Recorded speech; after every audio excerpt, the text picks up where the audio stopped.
할렐루야. 오늘 저는 섬김은 권리를 내려놓는 것이라는 제목으로 여러분과 함께 은혜를 나누려고 합니다. 요즘은 조금 덜해졌지만 예전에는요, 명절이 돌아오면 많은 성도들이 고민거리가 있습니다. 그래서 교회 와서 목사님에게 물어봅니다. 이번 명절에 시댁에 가면 제사상을 차려야 됩니다. 제가 어떻게 해야 합니까? 지금도 많은 가정에서 제사를 드리지 않습니까? 근데 우리 크리스찬들은 이 제사에 대해서 고민이 많아요. 이 제사 음식을 차리고, 그렇죠? 이 음식을 먹는 것이 어떤 우상 숭배에 참여하여 하나님께 죄를 짓는 건가요? 그렇게 물어보는 것입니다. 오늘 우리가 읽은 고린도전서 8장, 진리와 양심이라는 이 두 가지 단어를 통해서 이 문제의 답을 우리에게 말해주고 있습니다. 여러분, 우리가 진리와 양심이 무엇인가를 먼저 살펴봐야 합니다. 여러분, 진리가 무엇일까요? 진리란 영원히 변하지 않는 하나님의 기준입니다. 우리 하나님은 우리와 같이 인격을 갖고 계시고 또 감정을 갖고 계시죠.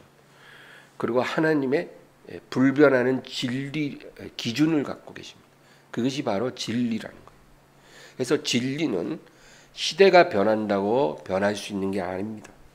상황이 변한다고 변하는 게 아닙니다. 세상의 어떤 문화가 변화된다고 진리가 변할 수 있는 게 아니죠.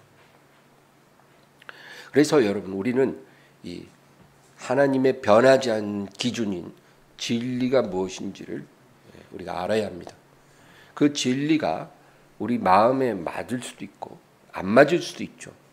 그러나 우리가 마음에 그것이 맞든지 안 맞든지 하나님의 변하지 않는 기준을 우리가 알면 그것에 우리가 복종해야 하는 것입니다. 그래서 중요한 문제예요. 특별히 오늘 우리 고린도전서 8장에서 4절이 중요합니다. 4절 다 같이 읽겠습니다. 그러므로 우상의 제물을 먹는 일에 대하여는 우리가 우상은 세상에 아무것도 아니며 또한 하나님은 한 분밖에 없는 줄 아노라. 여러분, 이 구절이 진리입니다. 우상은 뭐라고요? 세상에 아무것도 아니라는 겁니다. 여러분, 이 세상에 많은 우상이 있어요. 많은 신들이 있습니다. 우리가 제사를 지낼 때 그 누구에게 제사하는 거예요? 조상님에게 제사하는 거죠. 조상신이 오신다는 거예요. 조상신도 신 중에 하나입니다. 근데 성경에 우리 하나님이 뭐라고 말씀하시냐면 이러한 신들, 이러한 우상들은 아무것도 아니라는 겁니다. 그러니까 존재하지 않는다는 거예요. 여러분, 사람요 죽으면 하나님께 갑니다. 이 세상에 떠돌지 않아요. 이 세상에 떠도는 거는 잡귀신들이에요. 잡귀신. 이런 잡귀신들은 거짓말도 잘하기 때문에 조상 흉내를 내는 거지 조상신이 아닌 것입니다. 그러므로 우상은 아무것도 아닙니다. 우리가 거기에 어떤 가치를 부여할 가치가 없는 거예요. 그게 하나님이 말씀하시는 진리입니다.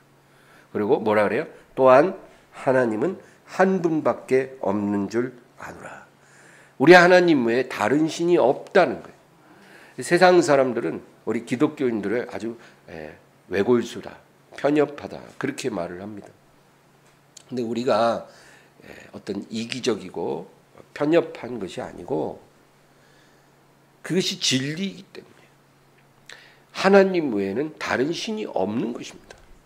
그래서 우리가 다른 종교와 하나가 될 수가 없는 거예요. 그들을 인정할 수가 없는 거예요. 뭐 어떤 욕을 하든지 이것은 진리이기 때문에 시대가 바뀌고 문화가 바뀐다고 타협할 수 있는 게 아닌 거예요.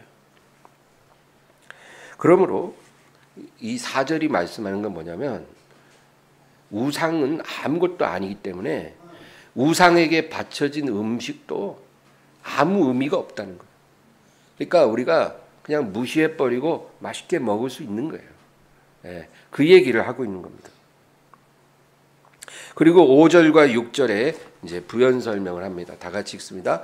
비록 하늘에나 땅에나 신이라 불리는 자가 있어 많은 신과 많은 주가 있으나 그러나 우리에게는 한 하나님 곧 아버지가 계시니 만물이 그에게서 났고 우리도 그를 위하여 있고 또한 한 주 예수 그리스도께서 계시니 만물이 그로 말미암고 우리도 그로 말미암아 있느니라. 예. 이 세상에 많은 이름의 신들과 우상들이 있지만 우리가 아는 것은 오직 한 분 하나님만 계시고 한 분 하나님 아버지만 계시고 또 한 주 예수 그리스도만 계신다는 거예요. 할렐루야. 믿습니까? 이게 안 믿어지면 큰일 나요. 우리에게는 한 분 하나님 아버지와 한 분 한 주 예수 그리스도만 계십니다. 그리고 예수님 뭐라 그랬어요? 나와 아버지는 하나이니라. 놀라운 신비죠. 아버지와 아들이 사실 하나라는 거예요. 그러니까 우리가 한 분 하나님을 섬기는 게 맞아요. 그리고 다음 7절 읽겠습니다. 그러나 이 지식은 모든 사람에게 있는 것은 아니므로 어떤 이들은 지금까지 우상에 대한 습관이 있어 우상의 재물을 알고 먹는 거로 그들의 양심이 약하여지고 더러워지느니라. 예. 이 지식은 모든 사람에게 있는 것이 아니라는 거예요. 어떤 지식입니까? 진리를 아는 지식이에요. 예. 여러분 우리가 대학에 가서 많은 것을 배우고 유학을 가서 많은 걸 배워오지만 그런 지식이 아니에요. 그런 지식은 우리에게 없어도 괜찮아요. 초등학교만 나와도 괜찮아요. 그러나 사람이 반드시 갖고 있어야 되는 지식이 있어요. 이 지식이 없으면 사람이 아닌 거예요. 사람답지 않은 거예요. 그게 뭐예요? 진리에 대한 지식이 있어야 되는 거예요. 하나님을 아는 그런 지식이 있어야 되는 거예요. 이 지식이 없는 사람은 그냥 인생을 막 사는 거예요. 자기가 어떻게 살고 있는지도 몰라요. 기준이 없으니까. 무엇이 옳은지 무엇이 그른지 기준이 없어요. 그러나 저와 여러분은 진리를 아는 지식, 하나님을 아는 지식을 갖고 있는 것입니다. 그런데 이렇게 진리를 딱 가진 사람은 뭐 제사상에 음식이 있는 거 그냥 맛있게 먹어도 상관이 없다 그 말이에요. 왜? 우상은 아무것도 아니니까. 그 음식도 그냥 아무것도 아닌 거예요. 그냥 음식일 뿐이에요. 우리가 두려워할 필요가 하나도 없다. 진리를 알지니 진리가 너희를 자유케 하리라 그랬잖아요. 바로 그런 얘기예요. 우리가 진리를 바르게 알고 믿으면 많은 부분에서 자유로워요. 우리가 하나님 말씀을 알면 알수록 막 더 제약이 많아지고 뭔가 속박이 많아질 것 같잖아요. 오히려 그렇지 않아요. 진리를 알면 알수록 많은 부분에서 자유함이 있어요. 예. 그런데 이런 진리를 가진 사람이 있지만 또 교회 안에는 아직 이러한 진리를 아는 지식을 갖지 못한 사람들이 있다는 거예요. 그래서 그들은 어떤 우상에 대한, 귀신에 대한 두려움이 있어요. 그래서 내가 예수 믿는 사람이 저 제사상의 음식을 먹고 혹시 그 음식이 내 안에 들어와서 암을 일으키면 어떡하나, 하나님이 내게 벌을 주면 어떡하나, 뭐 이런 두려움이 있는 거예요. 내가 괜히 저런 음식 부정한 거 먹었다가 하나님이 나한테 노하셔서 갑자기 병 나면 어떡하지? 이런 두려움이 있는 거예요. 그런 상태에서 옆 사람이 막 가족들이 맛있게 먹으니까 또 같이 또 먹어요 또. 예. 그러고는 배가 아픈 것 같아. 이런 거예요. 예. 이런 경우가 많다는 거예요. 그러면 그게 어떤 상황이냐면 오늘 이 7절 말씀처럼 어떤 이들은 지금까지 우상에 대한 습관이 있다. 그 말은 과거에 이러한 귀신들을 두려워하는 마음을 그대로 갖고 있는 거예요. 진리로 자유해지지 않은 거예요. 그래서 우상의 재물을 먹음으로 그들의 양심이 약하여지고 더러워졌다는 거예요. 여러분, 양심이 상처를 받는다 그 말이에요. 양심이 약해진다는 것은 양심에 상처가 나요. 그리고 더러워진다. 문제가 된다 이 말이에요.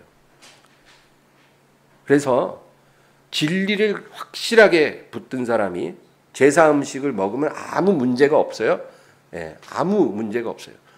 여러분 혹시 명절날 제사 음식이 앞에 있으면 그냥 담대한 양심으로 맛있게 드셔요. 아무 문제 없다는 거예요. 그런데 이렇게 진리에 서지 않은 사람이 우상에 대한 꺼리는 마음으로 제사 음식을 먹으면 양심이 상처를 받고 더러워짐으로 그 영혼이 실족하게 된다. 여러분, 양심이 뭐냐면 우리 영혼에 하나님이 심어놓은 정직성이에요. 정직성. 사람의 영혼에는 양심이 있거든요. 그게 뭐냐? 정직성이에요. 이 정직성이 손상된다는 거예요. 그러면 우리 영혼이 실족합니다. 여러분, 그래서 양심에 꺼리끼는 일은 절대 하면 안 돼요. 내가 아직 진리가 뭔지 잘 몰라요. 이거를 먹어야 되는지 말아야 되는지 뭐가 옳은 건지 내가 잘 몰라요. 근데 왠지 꺼림직해. 그럼 어떻게 해야 돼요? 절대 그거를 먹지 말아야 돼요. 그 일을 하지 말아야 되는 거예요. 양심이 상처를 받고 더러워지면 우리 영혼이 무너집니다. 귀신이 역사를 해요. 사탄이 우리를 참소합니다. 다윗이요, 하나님께 죄를 범했잖아요. 그럼 죄를 범하면 어떻게 해야 돼요? 바로 하나님 앞에 통회 자복해야죠. 그래야 우리 양심이 상처를 안 받는 거예요. 하나님의 은혜로, 자비로, 보혈로 깨끗이 씻어야 우리 양심이 상처받지 않고 더럽혀지지 않는데, 그래서 회개를 바로바로 하라는 거예요. 근데 다윗은 어떻게 했어요? 회개를 안 했어요. 입 싹 씻고 모른 척 했어요. 근데 언제 나단 선지자, 하나님의 종이 와서 하나님의 말씀으로 책망을 탁 하니까 그때 그 말씀이 검과 같이 그 상처받은 더러워진 양심을 찌른 거예요. 찔러서 쪼개버린 거예요. 그래서 다윗이 말씀의 검에 찔려 하나님 앞에 회개를 한 거예요. 그래서 하나님이 다윗을 그 양심을 다시 고쳐주시고 회복시켜 주신 거예요. 그래서 시편 51편이 바로 그 시잖아요. 10절에 보면 뭐라 그래요? 내게 정직한 영을 새롭게 하소서. 그렇잖아요. 정직한 영, 그게 뭐예요? 양심이에요. 하나님이 우리 영혼에 두신 정직성이라고 그랬잖아요. 양심. 정직한 양심을 새롭게 해주소서. 다윗이 그렇게 기도한 거예요.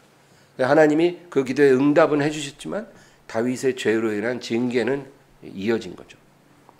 어쨌든 여러분, 로마서 14장 22절을 다 같이 읽습니다. 내게 있는 믿음을 하나님 앞에서 스스로 가지고 있으라. 자기가 옳다 하는 바로 자기를 정죄하지 아니하는 자는 복이 있도다. 아멘. 진리를 알고 우리가 진리로 말미암아 양심이 담대해야 됩니다. 할렐루야. 네, 진리 안에서 우리 양심이 담대하면 그건 좋은 거예요. 진리 없이, 진리를 떠나서 양심이 담대한 건 뭐예요? 그건 양심이 마비된 거예요. 담대한 게 아니에요. 그러나 진리 안에서 우리가 자유하고 또 담대한 양심을 가진 사람은 복이 있다. 그 다음 절 23절 또 읽겠습니다. 의심하고 먹는 자는 정죄되었나니 이는 믿음을 따라 하지 아니하였기 때문이라. 믿음을 따라 하지 아니하는 것은 다 죄니라. 예, 그래요.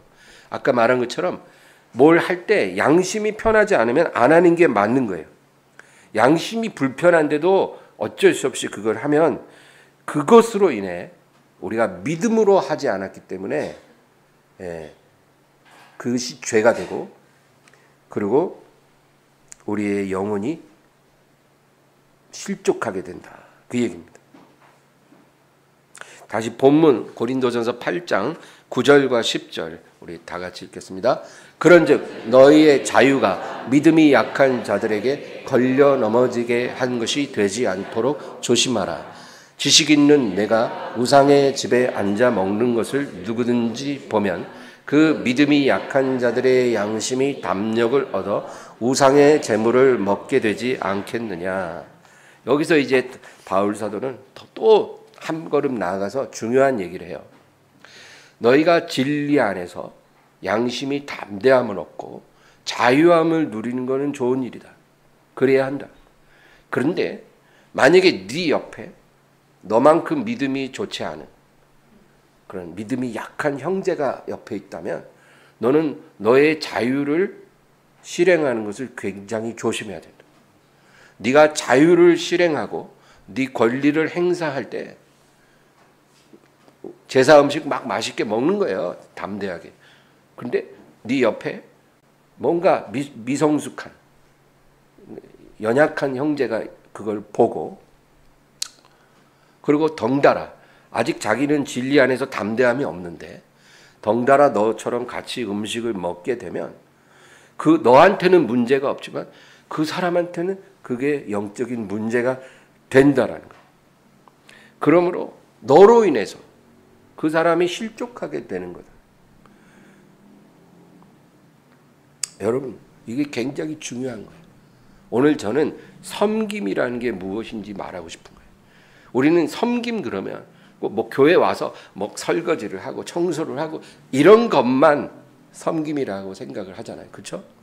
물론 그것도 귀하지만 섬김의 본질은 뭐냐면 내 형제를 구원하기 위해 내 형제를 유익하게 하기 위해 내가 당연히 누릴 수 있는 주장할 수 있는 권리를 내려놓는 그게 섬김의 핵심적인 본질이에요. 내가 당연히 할 수 있는데 안 하는 거예요. 왜? 이 사람을 위해서. 우리가 이런 마음으로 살면 우리 삶 자체가 섬김의 삶이 되는 거예요. 예수님이 바로 그렇게 살다 가셨어요. 자기를 위하시지 않고 우리를 위해 자신의 생명까지 완전히 내어주시고 누굴 위해? 우리를 위해. 자기 권리를 하나도 주장하신 적이 없어요. 예수님은. 머리 들 곳도 없었어요. 그럴 권리가 없는 게 아니라 우리를 위해 그렇게 일부러 사신 거예요. 죄가 없으시잖아요. 근데도 부당한 재판을 받고 부당한 형벌을 당하신 거예요. 자기를 스스로 얼마든지 변호할 수 있는데 입을 딱 닫으셨어요. 왜? 예수님 잡혀 죽으셔야 하기 때문에. 누굴 위해? 우리를 위해. 그래서 자기의 권리를 하나도 주장하지 않고 이 세상에서 살다가 십자가에서 죽으신 거예요. 그게 섬김이에요. 섬김. 그 섬김이 많은 영혼을 살린 거예요.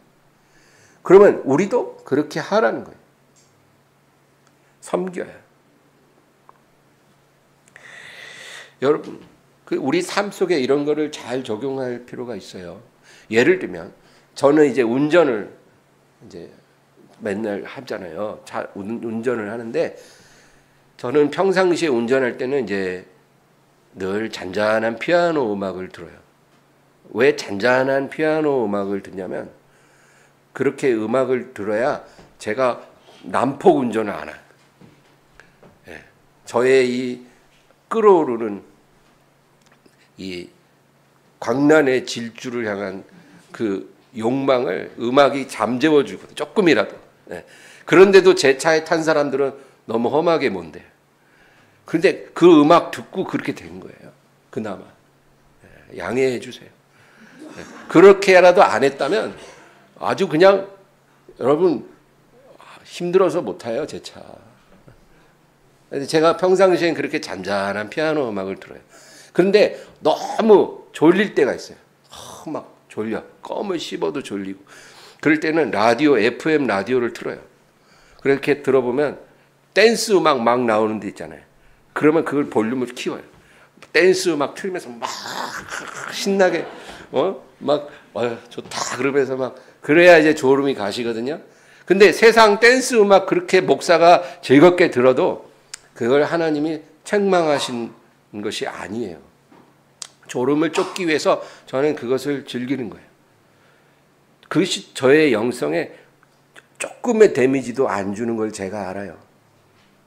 근데 만약에 저 혼자 가지 않고 옆에 고지식한 권사님이 타고 있어요. 아니면 초신자가 타고 있어요. 그럴 때 어떻게 해요? 그럴 때는 그냥 잔잔한 피아노 음악으로 가는 거예요. 목회 버전으로. 그렇게 가야 돼요. 왜? 내가 만약에 옆에 고지식한 권사님 계신데 댄스 음악 졸린다고 틀고 막 이러면서 가면은 권사님이 속으로 아이고 야야야 이 목사님 생각 보기와는 다르네. 어떻게 목사가 저런 세상 음악을 저렇게 크게 들으면서 저러고 운전을 하고 있냐. 시험 들어 시험. 권사님 그날 저녁 시험 들어. 그러니까 어떻게 해요? 내 자유와 권리를 내려놔요.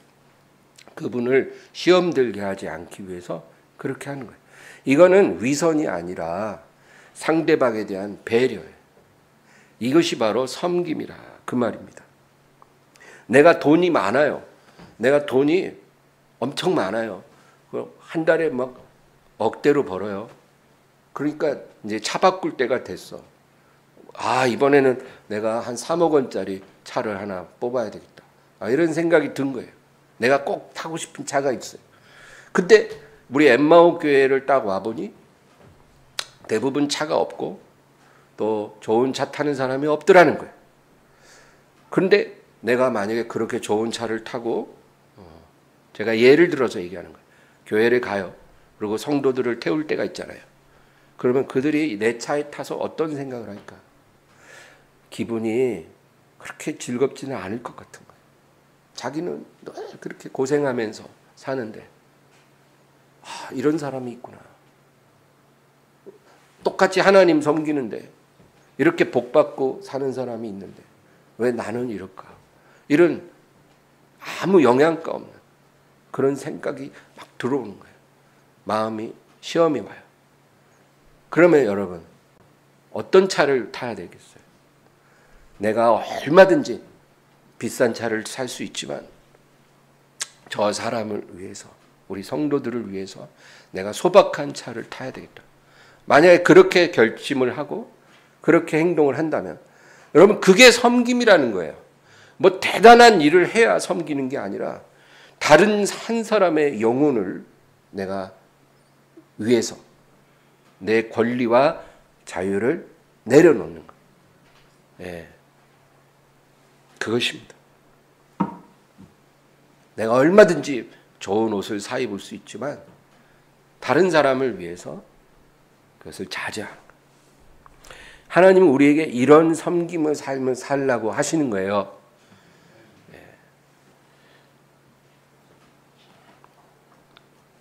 11, 12절 다 같이 읽겠습니다. 11절, 12절. 그러면 내 지식으로 그 믿음이 약한 자가 멸망하나니 그는 그리스도께서 위하여 죽으신 형제라. 이같이 너희가 형제에게 죄를 지어 그 약한 양심을 상하게 하는 것이 곧 그리스도에게 죄를 짓는 것이니라. 한 영혼을 시험에 들게 하는 것보다 영원히 나의 자유를 포기하고 사는 것이 낫다는 얘기예요. 우리 고린도전서 10장 31에서 33절 다 같이 읽습니다. 그런즉 너희가 먹든지 마시든지 무엇을 하든지 다 하나님의 영광을 위하여 하라. 유대인에게나 헬라인에게나 하나님의 교회에나 거치는 자가 되지 말고 나와 같이 모든 일에 모든 사람을 기쁘게 하여 자신의 유익을 구하지 아니하고 많은 사람의 유익을 구하여 그들로 구원을 받게 하라. 우리 하나님의 백성들이 이러한 섬김의 삶을 살지 않으므로 복음이 막혀버립니다. 하나님의 선한 계획이 지장을 받아요. 내 자유와 내 권리를 주장하고 사는 사람밖에 없는 거예요. 그러니까 하나님의 역사가 지장이 받는 거예요. 오늘날 이 시대의 정신은 개인의 프라이버시를 아주 존중합니다. 그래서 내가 하고 싶은 것 하고 내가 갖고 싶은 것 갖는 것이 당연하다는 거예요. 예, 내가 열심히 일해서 내가 돈을 잘 벌었고 그 돈으로 내가 하고 싶은 거 하고 사고 싶은 거 하고 내 마음대로 살 수 있다는 거예요. 그 내 권리라는 거예요. 다른 사람이 나를 어떻게 보든 느끼든 그것은 중요한 것이 아니라는 거예요. 근데 여러분 그것은 시대 정신, 세상의 정신. 그러면 하나님이 우리에게 주시는 진리는 무엇일까요? 방금 읽은 말처럼 무엇을 하든지 먹든지 31절 보세요. 무엇을 하든지 먹든지 마시든지 하나님의 영광을 위해서 하라는 거예요. 아멘. 우리가 내가 당연히 뭘 먹든 마시든 무엇을 하든 내 권리죠. 내 자유잖아요. 그렇죠? 내가 뭘 먹든지 누가 뭐라 그래요. 아무도 뭐라 할 사람 없거든요. 그런데 내가 원하는 것을 하려고 하지 말고 하나님의 영광을 위해서 하라는 거예요. 하나님의 영광이 뭡니까? 다른 사람의 영혼을 구원하는 거예요. 그것이 하나님의 영광이에요. 그래서 한 영혼을 구원하기 위해 내가 갖고 있는 모든 자유를 다 내려놓을 수 있다고 우리가 고백할 때 우리의 삶은 섬김으로 향기로워지는 거예요. 여러분 교회 오면 다 자녀들 있잖아요. 자녀를 이제 키우는데 어떤 자녀는 정말 부모를 기쁘게 하는 그런 자녀도 있어요. 그러나 대부분의 자녀들은 부모의 아픔이에요. 부모의 슬픔이에요. 근데 오늘 우리 집 자녀가 부모를 너무나 기쁘게 하는 일이 있었어요. 그래서 교회에 와서 그 얘기를 하고 싶은 거예요. 근데 왔더니 자녀 때문에 괴로워하는 사람이 있는 거예요. 그 자리에. 그럼 어떻게 해야 돼요? 하고 싶어도 하지 말아야죠. 왜? 그 사람의 마음을 더 아프게 할 필요는 없잖아요. 나의 자유를 절제하는 거예요. 이게 섬김이에요. 뭐 설거지 열심히 하고 뭔가 뭐 봉사 많이 하는 것만이 아니라 그렇게 눈에 보이지 않는 다른 사람을 위해서 나의 자유와 권리를 제한하는 그런 사람, 이런 사람을 하나님께서 기뻐하십니다. 고린도전서 8장 13절, 오늘 본문의 마지막 절 다 같이 읽겠습니다. 그러므로 만일 음식이 내 형제를 실족하게 한다면 나는 영원히 고기를 먹지 아니하여 내 형제를 실족하지 않게 하리라. 예. 제사 음식 그까짓 거 아무것도 아닌 거 먹어도 돼요. 솔직히. 나 지금 배고파. 막 먹고 싶어. 근데 내 옆에 형제를 실족할 가능성, 위험성이 있다면 나는 안 먹겠다는 거예요. 영원히 안 먹을 수도 있다는 거예요. 내가 고기 먹는 게, 음식 먹는 게 다른 사람에게 걸림돌이 될 가능성이 있다면 나는 차라리 그거 고기 아예 영원히 안 먹을 수 있다는 거예요. 사도 바울의 정신이에요. 여러분, 왜 이 말씀이 성경에 기록됐겠어요? 하나님의 백성은 그렇게 살라는 거예요. 나를 위해 살지 말고 하나님의 영광을 위해, 다른 사람의 영혼을 구원하기 위해 살라는 거예요. 교회에서든지 직장에서든지 일터에서든지 어디 있든지 나를 위해 살지 말고 다른 사람을 구원하기 위해서 살라는 거예요. 이런 사람을 하나님이 축복해 주십니다. 네. 우리가 하나님께 그냥 달란다고 하나님이 다 주는 게 아니에요. 하나님이 다 감안해서 우리에게 상도 주고 벌도 주고 징계도 하고 위로도 하거든요. 우리가 이렇게 섬김의 삶을 살면 뭐 달라는 말 안 해도 하나님이 풍성하게 주신 그런 하나님인 것을 여러분 경험하시게 될 겁니다. 그 다음에 고린도전서 9장이 이제 이어집니다. 여기에서는 바울 사도가 한 영혼을 위해 내가 어떻게 살아왔는지를 이제 진술하는 거예요. 9장 3절 4절 또 다 같이 읽겠습니다. 나를 비판하는 자들에게 변명할 것은 이것이니 우리가 먹고 마실 권리가 없겠느냐. 여러분, 우리는 바울 사도를 굉장한 위대한 사도로 생각을 하죠. 그러나 바울이 살아있을 때는요, 바울에게는 괴로움이 많았어요. 왠지 아세요? 원래 사도는 뭐예요? 예수님이 이 세상에 계실 때 직접 부른 사람이 사도예요. 자원에서 따라다니는 사람 수백 명 있어도 예수님이 직접 부른 사람은 딱 12명밖에 없었어요. 그게 사도예요, 사도. 그러니까 굉장히 존귀한 거죠. 초대교회에서도 사도라 그러면 아주 정말로 존경과 대접을 잘 받을 수 있었어요. 그리고 중에 한 명은 죽었잖아요. 가룟 유다. 11명의 사도가 있는 거예요. 그렇죠? 근데 바울은 거기 속하지를 않았어요. 오히려 그 바울은 예루살렘에서 스데반을 돌로 쳐 죽인 사람이에요. 그런 사람이 갑자기 변화받아서 은혜 받아서 하나님의 종이 됐다는 거예요. 그러니까 사람들이 쉽게 인정을 안 하는 거예요. 야, 네가 예전에 얼마 전만 해도 스데반 돌로 쳐 죽인 놈 아니냐. 그럼 네가 은혜 받고 변화돼 갖고 네가 무슨 사도냐. 너는 아니라는 거예요. 어쩌면 당연한 거죠. 그래서 바울 사도는 자기가 그런 핸디캡이 있다는 걸 알기 때문에 뭘 기대도 안 했어요. 근데 사실은 바울은 12번째 사도예요, 여러분. 예. 오늘 제가 엠마오 칼람에 그 얘기를 했어요. 12번째 사도예요. 예수님이 직접 바울을 부르셨어요. 그런데 바울은 사람들에게 자기가 사도라는 것을 인정받고 그것을 대접을 받고 싶은 생각 자체가 없었어요. 그래서 우리가 먹고 마실 권리가 없느냐? 있다 그 말이에요. 우리도 사도로서 또 너희에게 생명의 복음을 전해준 자로서 너희의 영적으로 양육하는 책임을 가진 자로서 너희로부터 음식 접대를 받을 권리가 있다 그 말이에요. 그 다음 5절 읽겠습니다. 5절이요. 우리가 9장 고린도전서 9장 5절 다 같이요. 우리가 다른 사도들과 주의 형제들과 게바와 같이 믿음에 자매된 아내를 데리고 다닐 권리가 없겠느냐. 있다 이 말이에요. 베드로, 게바는 베드로예요. 베드로나 다른 11사도들은 자기 아내를 데리고 다녀요. 그리고 교회마다 그 융숭한 대접도 받고 그래요. 우리가 그럴 권리가 없겠느냐. 우리도 똑같은 사도로서 우리가 그럴 권리가 있다. 그 말이에요. 6절 7절 다 같이 읽겠습니다.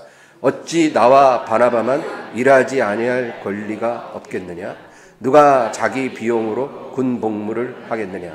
누가 포도를 심고 그 열매를 먹지 않겠느냐. 누가 양떼를 기르고 그 양떼의 젖을 먹지 않겠느냐. 그러니까 누가 이렇게 귀한 하나님의 사역할 때 자비량으로 선교 비용을 충당하겠느냐는 거예요. 우리도 다른 사도들처럼 교회 후원을 당당히 요구할 권리가 있다 그 말이에요. 11절 12절을 읽겠습니다. 우리가 너희에게 신령한 것을 뿌렸음즉 너희의 육적인 것을 거두기로 과하다 하겠느냐. 다른 이들도 너희에게 이런 권리를 가졌거든 하물며 우리일까 보냐. 그러나 우리가 이 권리를 쓰지 아니하고 범사에 참는 것은 그리스도의 복음에 아무 장애가 없게 하려 함이로다. 우리가 너희에게 당연히 요구할 수 있고 누릴 수 있는 권리를 스스로 제한하고 쓰지 않는 것은 왜 그래요? 그리스도의 복음에 아무 장애가 없게 하려 함이라. 그러니까 지금 바울과 그 일행에 대해서 뭔가 탐탁지 않게 11사도와 똑같은 권위를 주지 않는 그런 사람들이 고린도 교회에 있는 거예요. 근데 그 사람들에게 우리도 당연히 너희의 후원을 받을 권리가 있으니 우리를 후원 좀 하라. 이러면 분명히 시험 들 사람이 있다는 거죠. 그러니까 너희 가운데 시험 들 사람이 있는 것을 내가 알기 때문에 한 사람이라도 그런 일이 일어나지 않도록 우리 스스로 우리 권리를 포기한 거다. 그래서 우리는 너희 가운데 접대받은 게 없고 후원받은 게 없다는 거예요. 우리가 스스로 일해서 모든 비용을 충당하고 너희를 섬겼기 때문이다. 18절을 또 읽겠습니다. 그런즉 내 상이 무엇이냐? 내가 복음을 전할 때 값없이 전하고 복음으로 말미암아 내게 있는 권리를 다 쓰지 아니하는 이것이로라. 내가 주님 앞에 갈 때 내가 받을 상이 무엇이냐? 값없이 복음 전하고, 그렇죠? 아무 대가 없이 전하고 복음으로 말미암아 내게 있는 권리를 다 쓰지 않았다는 거예요. 이것이 하나님이 나에게 원하셨던 섬김이고 내가 그것을 행했다는 거예요. 여러분, 우리도 바울을 본받아야 돼요. 예. 우리가 당연한 권리가 있어도 그거를 내려놓을 수 있어야 돼요. 다른 사람을 위해서. 남편이 아직 믿지를 않아요? 그럼 어떻게 해요? 남편을 구원하기 위해 아내가 당연히 화날 일이 있어도 그냥 한 번 더 참는 거예요. 예, 그냥 남편에게 바가지 팍팍 긁을 수 있고 막 남편을 윽박 지를 수 있어요. 지금 상황이. 근데 내 남편을 구원하기 위해서 믿는 아내가 한 번 더 참는 거예요. 아내의 권리를 한 번 더 내려놓는 거예요. 이게 섬김이에요. 하나님이 받으시는 섬김이에요. 명절날 시부모 앞에서 정말 너무나 화가 나는 일이 있는 거예요. 며느리가 화가 났어요. 그래서 이젠 나도 못 참아. 내가 언제까지 이런 대접 받고 시댁에 이렇게 왔다 갔다 해야 돼? 어머니, 저도요. 저도 사람이에요, 어머니. 뭐 얼마든지 말할 수 있어요. 그러나 그 시부모의 영혼을 구원하기 위해 한 번 더 참는 거예요. 한 번 더 참죠. 그게 섬김이에요. 사도 바울의 길을 가는 거예요. 그 며느리는. 교회에서 믿음이 약한 사람을 내가 세워주고 구원하기 위해 한 번 더 참는 거예요. 여러분, 믿음이 약한 사람은 생각도 딱 제한되어 있기 때문에 자기중심적이에요. 그러니까 얼마나 얄미워요. 교회 안에도 그런 모습들이 있어요. 내가 한마디 해주고 싶어. 꼴보기 싫어. 그래도 내가 그 말을 하면 이 사람이 자기 잘못을 깨닫는 게 아니고 그냥 토라져서 교회 안 나와버릴 거거든. 대부분 그래요. 그러니까 한 번 더 참는 거예요. 한 번 더. 저 사람을 살리기 위해서. 믿음이 강한 사람이 그렇게 한다는 거죠. 그게 섬김이에요. 22절, 23절 읽겠습니다. 약한 자들에게 내가 약한 자와 같이 된 것은 약한 자들을 얻고자 하며 내가 여러 사람에게 여러 모습이 된 것은 아무쪼록 몇 사람이라도 구원하고자 함이니 내가 복음을 위하여 모든 것을 행함은 복음에 참여하고자 함이라. 아멘. 내가 이렇게 약한 자를 구원하기 위해 나 스스로 약한 자가 된 것이 바로 복음에 참여하고자 함이라. 아멘. 이런 것이 바로 우리가 이렇게 섬겨주는 것이 복음에 참여하는 거예요. 꼭 우리가 무슨 아프리카 단기 선교를 가고 어떤 소외된 달동네 가서 막 연탄 날라주고 뭐 같이 막 다리 주물러 드리고 이런 행동을 해야만 우리가 복음에 참여하는 게 아니고요. 내 삶의 그 바운더리 속에서 약한 사람을 세워주기 위해 그 영혼을 구원에 이르게 하기 위해 내가 약한 자가 되는 거예요. 스스로. 그것이 바로 복음에 참여하는 것이다. 여러분, 명절날 이제 뭐 대가족이 모이면 싸움도 많이 일어난다 그러잖아요. 그죠? 명절날 대판 잘 싸운대요. 네. 근데 여러분, 싸우지 마시기 바랍니다. 동서 간의 갈등 있을 수 있어요. 또 형제 간의 갈등, 뭐 유산 때문에도 막 싸우고, 그렇죠? 명절날 막 대판 싸우는데 왜 이런 일이 생기냐면 그 가운데 하나님을 섬기는 크리스찬들이요, 이러한 섬김을 살지 않기 때문이에요. 저 영혼을 위해서 내가 한 번 더 참고 내가 양보하고 내 권리를 포기하면 싸울 일이 없잖아요.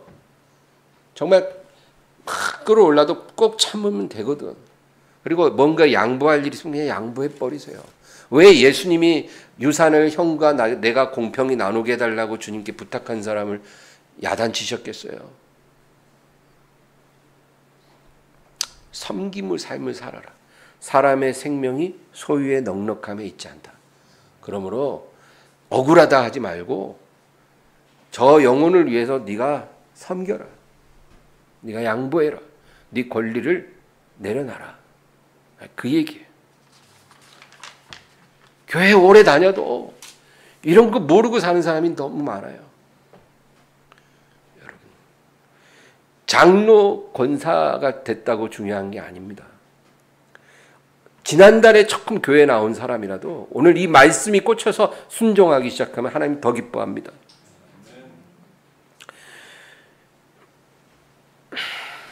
예수님이 하루는 제자들과 저녁 식사를 딱 하신 후에 갑자기 자리에 일어나서 웃옷을 딱 벗으시고 그 다음에 수건을 허리에 딱 두르시고 대야에 물을 떠오라 그래서 제자들을 의자에 앉히신 다음에 한쪽 무릎을 땅에 딱 대시더니 제자들 발을 탁 씻어주시고 수건으로 닦아주시는 거예요. 한 사람 한 사람 11명, 12명을 다 그렇게 해주신 거예요. 그래 베드로 앞에 딱 오니까 베드로가 또 가만히 있을 리가 없죠. 아, 주여 그러지 마옵소서. 왜 이러십니까? 저희가 너무나 당황스럽습니다. 그렇게 말하는 거예요. 그러니까 예수님이 뭐라 하냐면 내가 너를 씻기지 아니하면 너와 내가 상관이 없느니라. 그렇게 말씀해요. 그러니까 네가 나의 이 섬김을 받지 않으면 나는 너의 주가 될 수 없고 너는 나의 제자가 될 수 없다 그거예요. 여러분, 세상에서는 작은 자가 큰 자를 섬기는 게 당연하죠. 그렇죠? 큰 자는 내가 이 섬김 받으려고 이 자리까지 참고 왔지. 이러고 그리고 그 섬김을 당연하게 여겨요. 그렇잖아요. 군대가 그게 제일 분명한 곳이에요. 군대 가면 고참은 신이에요. 신. 말도 안 되는 짓을 해도 말이 돼요. 요즘 어떤지 모르는데 제가 군 생활할 때만 해도 그랬어요. 그냥 새벽 3시에 깨워. 자기가 불침번 쓰는 시간에 심심하니까 자고 있는 저를 깨워요. 그래서 일어나니까 나오래. 나왔더니 대가리 박으래요. 아주 졸려 죽겠는데 머리 박고 이렇게 있어요. 그러더니 너 낮에 보니까 태도가 마음에 안 들어. 그러면서 막 발로 걷어차요. 지금 집에 가고 싶더라고요, 진짜. 근데 그러니까 보니까 자기 불침번 사는데 심심한 거야. 그래서 그렇게 학대를 해요. 그래도 문제가 안 됐어요, 그때는. 그러면 이제 뭐라 하는지 아세요? 억울하지? 그러면 너도 고참 돼서 그렇게 해. 나도 네 때 그래 이렇게 당했어. 그러니까 군생활 열심히 잘해 이래요. 그러면 진짜 그렇게 당한 놈이 고참이 되면 또 그 짓을 해요. 근데 사회에서는요 그렇게 노골적으로 하지는 않아도 결국 사회도 그렇게 돌아가요. 그게 세상의 원리예요. 내가 밑에 있을 때 당했고 잘 참았으니까 내가 이제 기득권이 되면 이제 내가 그걸 누려야 된다는 거예요. 그런데 예수님 뭐라 그래요? 네가 나의 섬김을 받지 않으면 너와 나의 상관이 없다. 하나님의 나라는요 큰 자가 작은 자를 섬겨야 되는 것이에요. 그것이 맞아요. 그래서 예수님께서 그 말씀하시고 요한복음 13장 14절 15절 다 같이 읽습니다. 내가 주와 또는 선생이 되어 너희 발을 씻었으니 너희도 서로 발을 씻어주는 것이 옳으니라. 내가 너희에게 행한 것 같이 너희도 행하게 하려 하여 본을 보였노라. 내가 너희를 섬겨줄 때 내 섬김을 받고 그냥 즐거워하라고 하는 게 아니고 너희도 이렇게 하라는 거예요. 예수님이 우리의 발만 씻어준 게 아니라 우리의 죄까지 씻어주셨어요. 당신의 생명을 내어주심으로 우리의 죄를 다 씻어주시고 우리의 저주를 다 제해주시고 우리에게 영원한 생명을 주셨잖아요. 그러면 그거 감사하다고 그냥 그렇게 살라는 말이 아니라 너희도 다른 사람을 살리기 위해 뭘 하고 있니 도대체? 너는 다른 사람을 영혼을 구원하기 위해 넌 뭘 하고 있니? 나는 널 위해 그렇게 했는데. 너는 누가 너한테 기분 나쁜 소리 한마디만 하면 못 참잖아. 대로 받고 말로 주잖아. 그렇게 살지 말라는 거예요. 내가 너를 이렇게 섬겼으면, 내 생명으로 너를 섬겼으면 너도 그렇게 살라는 거예요. 나랑 똑같이는 못해도 나를 본받으라고 하라는 거예요. 16, 17절 읽겠습니다. 내가 진실로 너희에게 이르노니 종이 주인보다 크지 못하고 보냄을 받은 자가 보낸 자보다 크지 못하나니 너희가 이것을 알고 행하면 복이 있으리라. 이게 예수님이 발 씻어주고 나서 하신 말이에요. 종이 주인보다 클 수 없다는 거예요. 그러니까 내가 너희를 이렇게 발까지 씻어줬는데 만약에 너희가 이렇게 안 살면 그건 뭐냐면 종이 주인보다 큰 척하는 거예요. 그러면 안 된다는 거예요. 너희가 이것을 깨닫고 행하면 복이 있으리라. 할렐루야. 여러분 정말로 우리가 명절 때뿐 아니라 항상 우리 일생 동안 이러한 섬김이 우리의 뼛속까지 착 스며들어서 예수님이 가신 길로 우리가 항상 행하기를 주의 이름으로 축원합니다. 하나님 아버지 감사합니다. 오늘 주님께 영광 돌리며 찬양을 드립니다. 하나님의 백성을 축복하시고 우리 안에 이러한 섬김의 은혜가 흘러 들어오게 하여 주시옵소서. 다른 영혼을 위해 한 사람의 구원을 위해 우리 자신의 권리를 자유함을 내려놓을 수 있는 그러한 믿음을 허락해 주시옵소서. 주님께 감사하고 예수님의 이름으로 기도합니다. 아멘.